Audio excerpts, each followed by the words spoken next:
কেমন আছো? হোপফুলি সবাই ভীষণ ভালো আছো আর আমিও খুব ভালো আছি। ইন্ট্রো দেখে আর ক্যাপশন দেখে বুঝেই গেছো যে আজকের ভিডিওটা কী নিয়ে। হ্যাঁ, আজকে হচ্ছে হেয়ার অয়েলওয়ালা ভিডিও নিয়ে।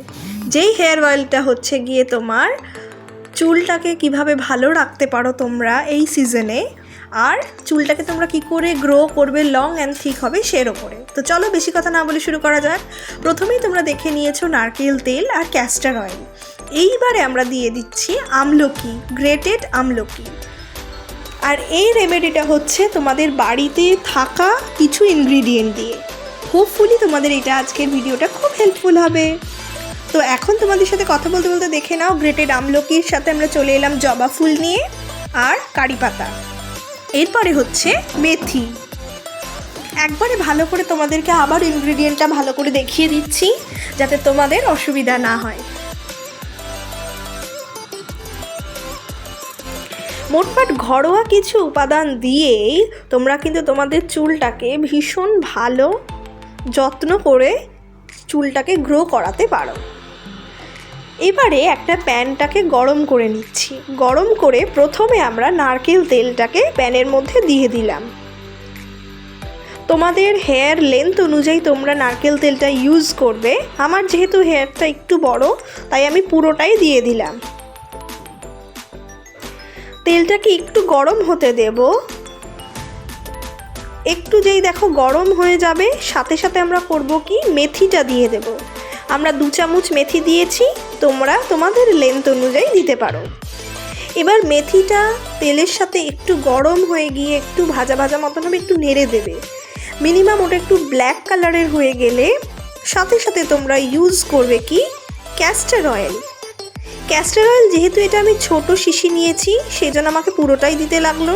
তোমরা যদি বড় ক্যাস্টর অয়েল ইউজ করো তাহলে তোমরা তোমাদের মাপ অনুযায়ী তোমরা ইউজ করতে পারো। এবারে একটুখানি এই তেলটাকে ভালো করে মিক্স করে নেব। মিক্স করার পরে আমরা যে গ্রেটেড আমলকিটা রেখেছিলাম সেটা তেলের সাথে মিশিয়ে দেব। আমলকি তো তোমরা জানোই ভীষণ ভালো একটা ingredient for your hair, because আমলকিতে আছে কি, ভিটামিন সি। তো এইটা চুলের জন্য ভীষণ ভালো। তারপরে আমরা ইউজ করব চুলের জন্য আরও ভালো জিনিস, সেটা হচ্ছে কারি পাতা। কারি পাতা অনেকে সকালবেলা তোমরা খালি পেটে চিবিয়েও খেতে পারো, সেটাতেও যেমনি উপকার আছে।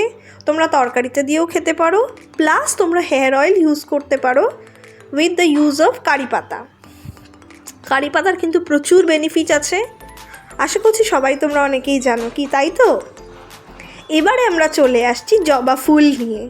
অনেকে জবা ফুল ইউজ করো, অনেকে করো না, বাট জবা ফুল কিন্তু ভীষণ ভালো তোমার চুলটাকে ঘন কালো করার জন্য। কিন্তু জবা ফুল ভীষণ ভালো একটা ইনগ্রিডিয়েন্ট। তো হয়ে গেল, এবার আমাদের সব ইনগ্রিডিয়েন্ট আমরা কিন্তু মিক্স করে নিচ্ছি ভালোভাবে। দেখো যখন জিনিসটা এইরকম পজিশনে আসবে আর একটু নাড়তে থাকবে, তাহলে সমস্ত যে উপাদানগুলো আমরা দিলাম সেগুলোর সমস্ত রসগুলো বেরিয়ে আসবে, তেলের মধ্যে মিক্স হবে। এবং এইরকম একটা সিচুয়েশানে এলে তেলটাকে তোমরা ঠান্ডা হতে দেবে, দিয়ে এরকম একটা গ্লাস জারে ছেঁকে ভরে রাখবে। মিনিমাম তোমরা এই তেলটা 1 সপ্তাহতে তোমরা ইউজ করো, আর এটা কিন্তু 3 মাস তোমরা কন্টিনিউ করো, তাহলে দেখবে তোমরা কিন্তু হাতে হাতে রেজাল্ট পাবে। এরকম গ্লাস জারে রেখে দাও, দিয়ে রোদের মধ্যেও রাখতে পারো। রোদে রাখলে কি তেলটা একটু গরম থাকবে। ব্যাস 3 মাস পরে তোমাদের চুল এইরকম এত সুন্দর হয়ে যাবে। কীরকম লাগলো আজকের ভিডিওটা জানাতে কিন্তু একদম ভুলো না। হোপফুলি তোমাদের এই ভিডিওটা ভীষণ হেল্পফুল হবে। তো চলো আজকের মতন বাই, দেখা হবে নেক্সট ব্লগে। ততক্ষণের জন্য সবাই ভীষণ ভালো থেকো, সুস্থ থেকো আর সবাইকে নিয়ে ভালো থেকো। টাটা।